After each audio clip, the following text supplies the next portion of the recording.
Het carnaval is los. Hier wat minder als ten zuiden van de rivieren.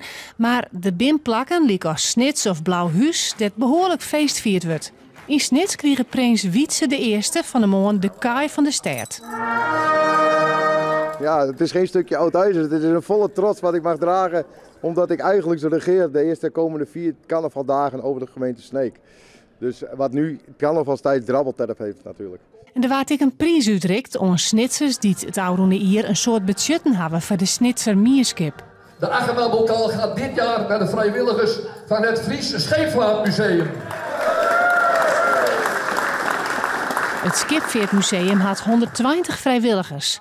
Carnavalsvereniging De Oele Toeters kende ik nog wel een paar broeken. Ja, vrijwilligers en bouwlocaties is natuurlijk een heel groot probleem hier in Friesland. Hè? Want daar kampen wij ook mee. Wij willen wel heel groot uitpakken, maar we zitten toch altijd met onze bouwgelegenheid. En ja, we hopen dat we daar nog eens een keer een hele mooie plek voor krijgen. Zodat we ook weer die optocht, minder loopgroepen en meer wagens. En dan ook gewoon lekker uitbundig zoals het altijd was.